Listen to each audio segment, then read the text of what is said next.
Саламатсыздарбы, урматтуу телекөрүүчүлөр, назарыңыздарда Алатулаев программасы. Акыркы жылдары өлкөдө жаңы өндүрүштөр ачылып, жолдор, мектептер, балабакчалар курулуп, аймактарды өнүктүрүүгө багытталган бир катар реформалар ишке ашууда.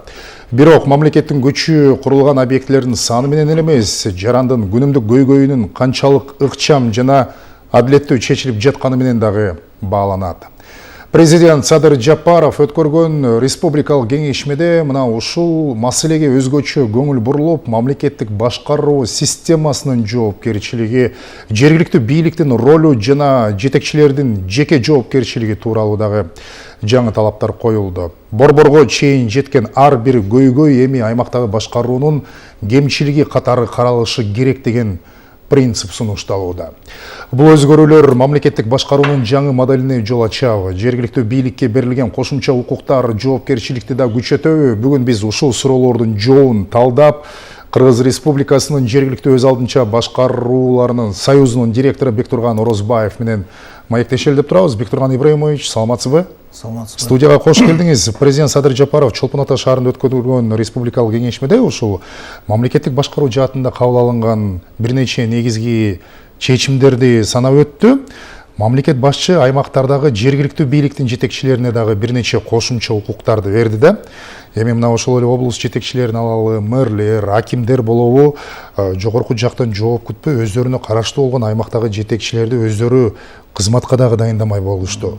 Ошону менен катар алардан жоопкерчилик дагы талап кылынып атат. Мунун бардыгы кандай максатты көздөйт деп айтсак болот? Абдан кече мындай жакшы кеңешме өттү десем болот. Анын мааниси, мазмуну жактан президенттин абдан мындай так проблеманы көрүп, ошону чечүү жолдорун сунуштады десем дагы болот да. Анткени өлкө башчыбыз урматтуу Садыр Нуркожоевич мына буга чейин Ош Баткенде болгон, мына кече Нарын областында болгондон кийин дагы да көбүрөөк элдин көйгөйлөрүн таамай байкап билди десем болот да. Анткени мындай эл менен жолугушууда мындай практика жүзүндө өтө мындай түз көрүнүп турат да, көп көйгөйлөрдүн баарысычы. Кагаз менен келгенде бул башкача келет. Ошол себептен мен ойлойм, президент чукул чакырды болуш керек бардык губернаторларды, Бишкек Ош шаарынын мэрлерин, министрликтерди. Анан ошол жерде губернаторлорго да, акимдерге дагы да болсо ыйгарым укуктарын кененирээк колдонуп, ошол жерде көбүрөөк эл менен жакын байланыш түзүп, проблемаларды ошо жеринде чечкенге чакырып кетти да. Андан да эң негизгиси көңүл бура турган консенсус менен укук коргоо органдары менен биргеликте ошол жерде чечүүнү дагы сунуштады да. Жана ошол областтык деңгээлдеги, райондук деңгээлдеги чоң мэриялардагы министрликтердин территориалдык бөлүмдөрүнүн жетекчилерин дагы жумушка коюу, жумуштан кетирүү механизмдерин ошо регионго көбүрөөк жакындатып атат. Бул деген ошол жерде ар ким өз билемдик менен иш аткарбастан бир багытта, бир командада, бир ошо проблеманы чечүүнүн үстүнөн иш алып барыла деген мындай чоң багыттагы тапшырма коюлду да. Андан дагы мына кече так айтып кетти президентибиз. Биз жергиликтүү өз алдынча башкаруулар союзу 230 айыл өкмөтү 34 шаар менен күндө иштейбиз да. Анан ар бир мыйзамды биз карап турабыз. Канча мыйзам кирип атат, канча мыйзам алын актылар кошулуп атат, азайып атат. Мына кече да так айтып кетти. Мына ошол статистиканы биз жүргүзүп турабыз, мониторинг кылып. 150ден ашык мыйзам, 270ке жакын мыйзам алдын актылар. Бул өтө чоң мындай жүк да, нагрузка десек болот. Бир эле айыл өкмөт аткарган. Бир айыл өкмөтүн азыр сиз айыл өкмөт башчысы болсоңуз, сиз 150 мыйзамды 250ден ашык мыйзам 270 мыйзам алдында актылар. Билишиңиз керексиз да. Көрдүңүзбү? Өтө чоң бул жерде бул негизги милдеттен алаксыз атпайбы? Өтө чоң убакытты талап кылат, ресурсту талап кылат, өтө чоң билимди талап кылат. Биздин айыл өкмөттөрдөн ага окуп, аны үлгүргөнгө убактысы даже жетпей калат да. Чын-чынында азыркынын көз карашы менен, азыркы реалдуу картина менен алып карап көрө турган болсок, кайсыл функциялар ашыкча болот атат аларга? Өтө көп. Азыр мына 150 мыйзамда карай турган болсок, анын баарын жок кылып салганда болбойт. Айыл өкмөт анткени эл ылдыйда болгондуктан аралашып ошол жерде болуш керек да. азыр мисалы бизге көп кайрылганы мисалы билим берүү тармагы. Билим берүү тармагында чынында мектепте жардам бериш керек, бирок мыйзамдарда ошончо кошумча каражат келбей жатат да. Мисалы ОРТдан жакшы балл алганга акчалай сыйлык берели дейт, же болбосо олимпиадага барып келгендерге апарып келели дейт, же болбосо жакшы спорттук мелдешти утуп алды, ага приз берели дейт. Бул жактан болсо жетим жесирлер бар, аларга жардам көрсөтүш керек. Тармак өтө чоң да. Бардык министрликтер менен бардык мамлекеттик органдардын функциясы байланган ылдыйга келипчи. Бирок министрликтер менин оюмча ошо айыл өкмөттө ошонун аткаруучусу барбы, каражаты барбы, так биле албайт болуш керек дейм да. Анткени азыр 3 айыл аймакты мисалы бириктирип койдук. Кээ бир жерде экөө бириктирди. 450ден азыр 230ду жасадык. Бирок штат анчалык көбөйгөн жок да. 3 айыл өкмөттүн штаты кыскарып, анчалык калган жок да. Мурда тейлеп келгенде жеңилирээк болчу. Азыр тейлөө оорураак болуп калды. Функция кыскарган жок. Болгон ирлештирүү болду. Ирлештирүү болду. Мыйзамдар ошол бойдон калды. Балким дагы кошулуп атат. Бирок ошол ар бир мыйзам чыгып атканда да биз мына жогорку кеңештин депутаттары менен ошол жерде атайын комитет бар, жергиликтүү өзүнчө башкаруу тармагын караган. Ошолор менен дагы акылдашып карап атабыз да. Мыйзамды карап атканда сураш керек да. Ошонун аткаруучусу барбы? Ким аткарат? Ким жооп берет? Тапшырманы, саясатты ким кабыл алат? Ким көзөмөлдөйт? Ким аткарат? Кайсы акчага аткарат? Мына ушул 4 нерсени сразу караш керек да. Жөн эле чыгарып эле түшүрө бергенде айыл өкмөттөгү ал жерде кызматкер жок болсо, же ал окубаган болсо, же анын айылдарды аралап келгенге каражаты болбосо, маселе асманда эле калып калат да. Мына ушул нерсени президентибиз так проблеманы көрүп туруп айтып атат да. Азыр анализ жасагыла деди, функционалдык.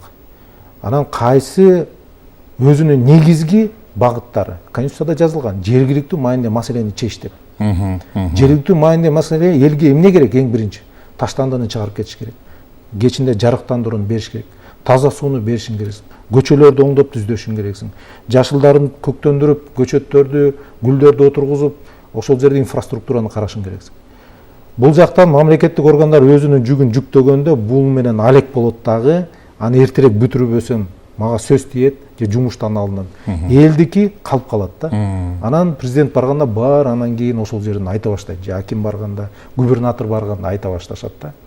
Эл анткени айырмалабайт. Бул айыл өкмөтүнүкү, же бул министрликтики, же бул кимдики экенинчи. Эл главный проблеманы айтып чыгат. Кайсы деңгээлде чечилишин да айырмалабайт. Бул жерде маселелерди бөлүш керек да. Жергиликтүү деңгээлде чечиле турган маселелер бар, айыл өкмөтүнүн бюджети менен. Райондук деңгээлде чечиле тургандар бар, анан республикалык деңгээлде чечиле турган бар. Садикти куруп бер десе, мисалы үчүн, аны тияктан каражат бөлүнбөйүн, аким дагы айыл өкмөттө чече албайт. Ошол жерде арыкты тазалаш керек десе, айыл өкмөтү чыгарып, субботник кылабы, же каражат бөлөбү, техника алып келеби, сууну алып өтүш үчүн, мисалы, айылдын ичиндегини тазалап чыгыш керек. Же таштандыны алып чык десе. Райондук деңгээлдеги бар, ал өзүнчө. Мына ошол жерде маселелер дагы бөлүнүш керек да. Бирок президенттин элге келгени мына бүт көтөрүп атат да, маселенин баарын көрсөтүп атат. Мисалы Ошко барганда бир топ маселени көрдү, президент айтты, ушуну ылдыйда чечип койсоңор болот деп. Ооба, президент айтып атпайбы, ушул жергиликтүү элдин маселеси борборго же социалдык тармактарга чейин жетпей жеринде чечилиши керек депчи.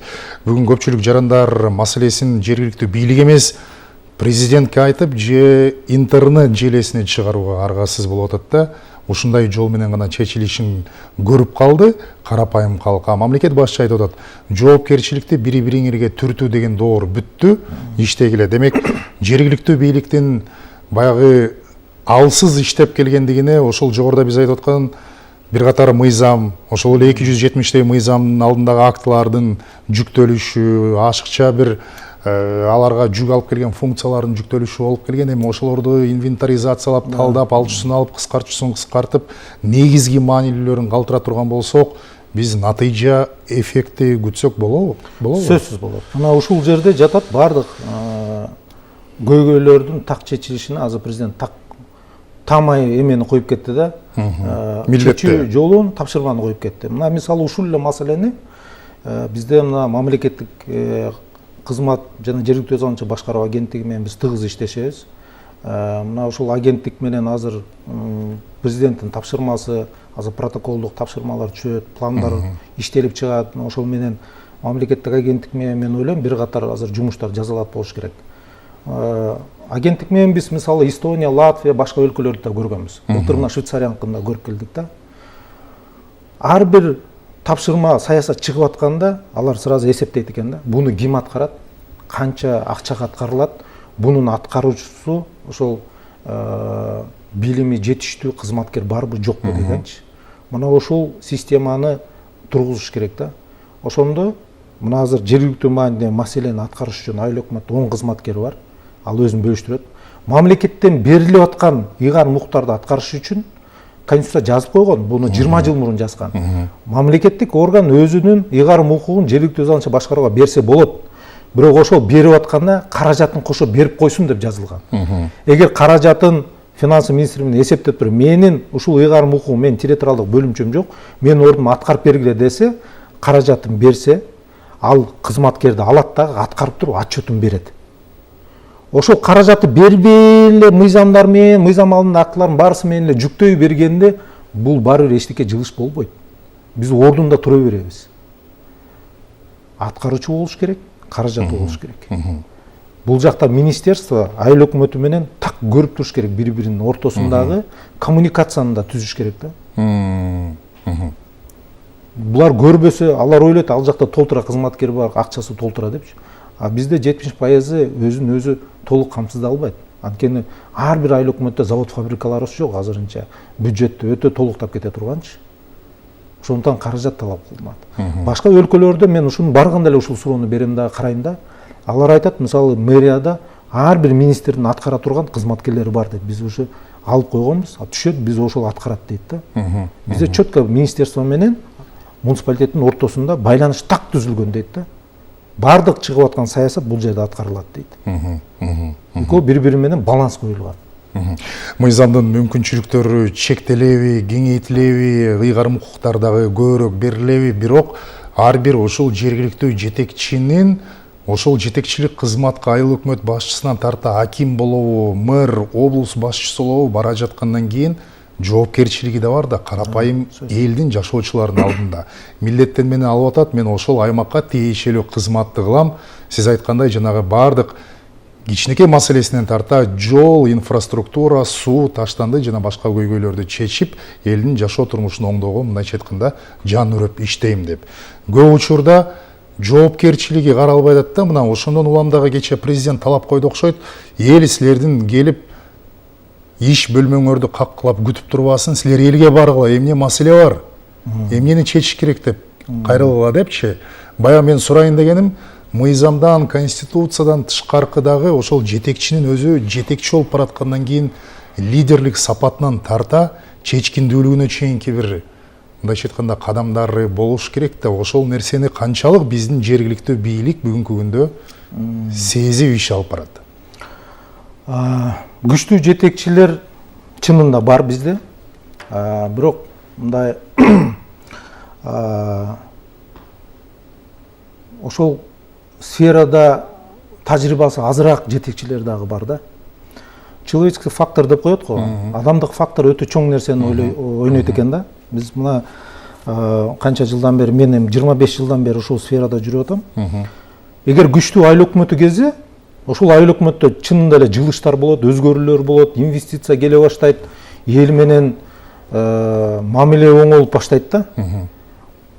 Кетип калып туруп эле ордуна кичине ошол тажрыйбасы жогураак келип калса, алпака түшүнүп, ошол сфераны жакшы эме өздөштүрүп, эл менен мамиле түзгөнчө убакыт өтүп кетет экен. Мен ушуну байкадым да. Мен ойлоп атам, мен сунуштап бергем, мисалы үчүн бизде президенттин алдында мамлекеттик муниципалдык кызмат боюнча академиябыз бар.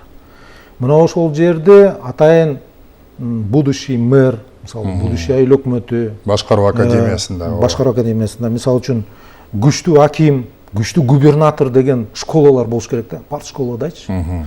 Анан ошол жерде эксперттер, ал жерде теория эмес, практиканы да билген эксперттер, мисалы келип туруп, ар ким өзүнүн тармагы боюнча окутса, ошондой школаны өтсө, өтө күчтүү кадрлар даярданганга мүмкүнчүлүк пайда болот да.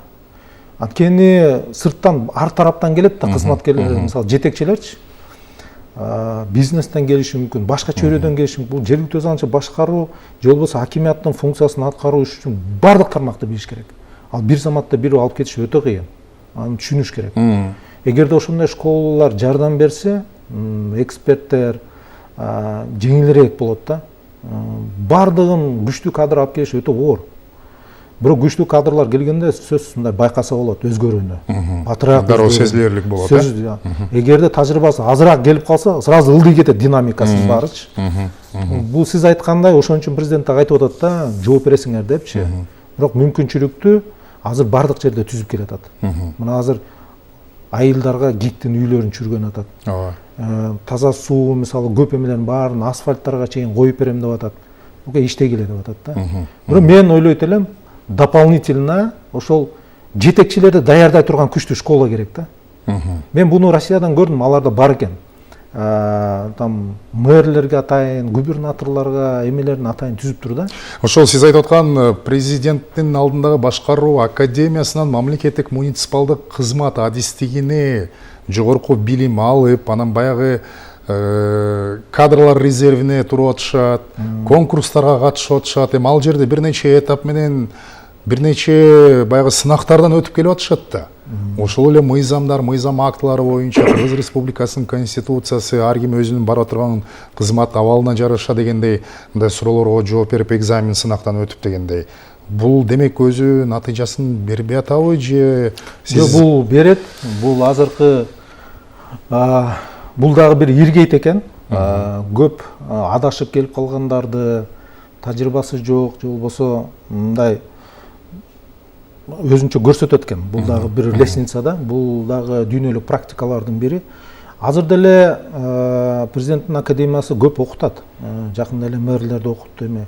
Бирок бул кыска убакытта мен ойлойт элем, дайындалганга чейин бир 3 айбы, 6 айбы ошону өтө турган кылса, ошол жерде резервтерди азыр жөн өтүп келди да. Тест тапшырдың.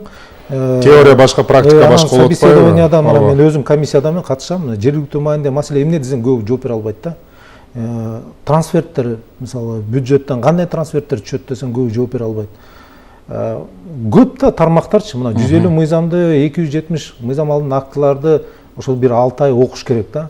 Анан ошолорду резервтегилерди киргизсе, мен ойлойт элем дагы күчтүүрөөк кадрлар даярдайт беле деп атам да. Туура. Мамлекет башчы дагы бир доордун бүткөндүгүн кечеги кеңешмеде жар салды. Бул облуста, райондо ар ким өзүнчө иштеген учур бүттү деп атпайбы? Мамлекеттик органдардын ортосундагы координация бекем болушу керек, бир команда болуп иштегиле деген дагы тапшырманы коюп атат. Бүгүнкү күндө реалдуу абал кандай? Эгерде координацияда маселе бар болгон болсо, эң чоң көйгөй эмнеде болду? Эмне үчүн ушул жагынан да бизде маселе жаралып атат? Акыркы 21-жылы кабыл алынган жергиликтүү мамлекеттик администрация жана жергиликтүү өз аңчы башкаруу органдары жөнүндө мыйзамда мэрлерге жана акимдерге чоң укук берилген.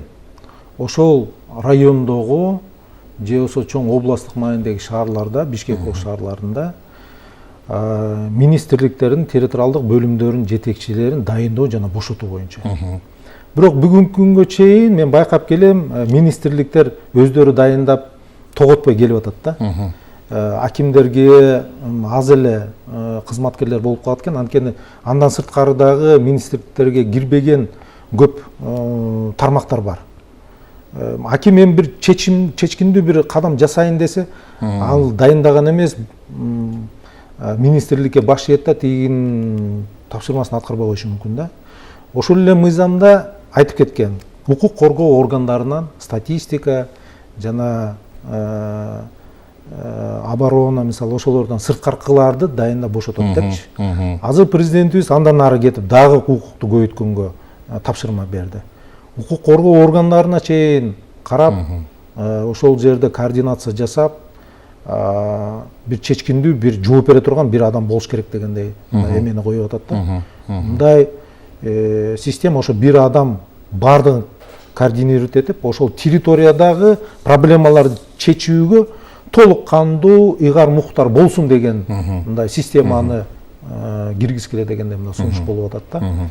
Эми бул жерде этияттап карайт болуш керек. Эми азыр мыйзамдарды өзгөртүп, жарлыктар чыгып эмела турган болсо, анткени анын мурда чыгарып койгондагы негиздери болгондо укук коргоо органдары бул өзүнчө независимый иштеш керек. Мисалы статистика өзүнчө иштеш керек. Анткени ал статты мен айткандай кылып, мен районум алдыга чыгарып койгум деген тапшырма болбош керек да. Көрдүңүздөрбү? Экинчи тараптары дагы бар. Бирок элдин көпчүлүгү мына президент барганда ошол укук коргоо органдарынын өтө көп нааразычылыктарын айтып, ошол чечүү жактарын көп айтышып атат да. Эми бул жерде тергөө амалдары бар, сот амалдары бар. Сотко мисалы үчүн эч ким тигиндей кыл, мындай кыл деп айткан укугу жок. Бул конституция боюнча ал эч кимге баш ийбей турган орган. Тергөө амалдары дагы эч ким аны кийлигишкенге укугу жок. Бирок баягы коомдук алдын алуу чаралары болушу мүмкүн да. Мисалы кечээ эле мен окудум, президент Мирзиёев Өзбекстанда махаллаларда полицейскийлер бар да. Ошолорго да 40тан ашык өзүнө тиешелүү эмес ыйгармуктар жүктөп туруп, ошону алып салгыла. Только махаллада эл менен алдын алуу профилактикалык иштерге көңүл бурсун деп мындай койду да. Мына ушундай президенттин дагы ошол жердеги менин оюмча профилактикалык иштерге укук коргоо органдары менен көбүрөөк иш алып барсын деген мындай пасыл болду деп карап атам да мен. Өз аймагындагы мамлекеттик органдардын жетекчилерин же муниципалдык кызматка дебизбей аким, мэрлер дайындай турган болсо, анда алардын ишинин жоопкерчилигине дагы жоопкерчиликти алар алышы керек болобу мындан кийин? Эми бул жерде мыйзамдарда так жазылат да, бунун баарысычы. Анткени ким дайындасам ошолдо жоопкерчилик болот. Ал бошотот. Анан экинчи механизм бар, макулдашуу деген бар. Аким менен макулдашат, анан министрлик дайындайт. Бирок жоопкерчилик мында дагы бар да. Эгерде макулдашууну бере турган болсо, аким дагы эртең сурай алат да анда. Мен сага макулдук берген болчумун. Сенин тармагың боюнча мындай кемчиликтер болуп атат. Мага элдер мындай кайрылып атат. Мындай сын пикирлер түшүп атат. Ошол жагын жойгун депчи. Эгерде сен жойбосоң, анда мен сунуш берем сени жумуштан алууга деп. Эгер такыр аралаша албаса, ал эчтеке кыла албайт аким. Ал тиги министрлик менен чече баштайт. Мен бул жакка гана баш ийем, мен өзүм жумушумду аткарам депчи. Аким же болбосо чоң шаардын мэрі ага мындай кийлигише албай калат да. Бирок ошол территорияны президент айтып атат, ошол жердин жетекчиси башы алып барсын. Ошол керт башы менен жооп берет деп атат. Анын жооп бериш үчүн анда ошончолук ыйгарым укуктар бериш керек. Экинчи жагы, ар бир ыйгарым укук анын административдик, финансылык ресурстары менен коштолуш керек. Аткаруучулар азыр анализ жасаганда көрүнүш керек да. Бул боюнча эми чоң жумуштар аткарылат болуш керек. Азыр мамлекеттик агенттик менен мен ойлойм көбүрөөк изилдөө иштерин жүргүзөбүз. Кайсыл эмеге канча каражат керек? Айылдардын ортосуна барып келиш үчүн канча каражат керек? Өзгөртөбүз дей турган болсок, анда пирамиданы мындай куруп, ылдыйга көбүрөөк ресурс чыгыш керек. Негизи эле аймактардагы жетекчилердин ишин кандай критерий же көрсөткүчтөр менен баалоо туура болот деген ойдосуз? Бизде ушул механизм так жок болуш керек. Бирок баягы элдин канааттануусу, ошол сиз айтып аткан аймактагы көйгөйлөрдүн чечилип, инвестиция тартылып, социалдык объектилердин салынышы деле кайсыл бир деңгээлде жетекчинин кандай иштеп атканын көрсөтүп коет да. Көрсөтөт, бирок бул жерде ар кандай факторлор бар да. Мисалы бизде мыкты айыл өкмөтү деген дагы мына мамлекеттик агенттик сыйлыктарды берип келет. Бирок ал жерде мисалы үчүн жогорку кеңештин депутаттары аркылуу инвестициялар келип калышы мүмкүн. Акимият аркылуу, область аркылуу, же болбосо президенттин түзмө-түз тапшырмасы аркылуу, премьер-министрдин тапшырмасы аркылуу келип калышы мүмкүн инвестициялар.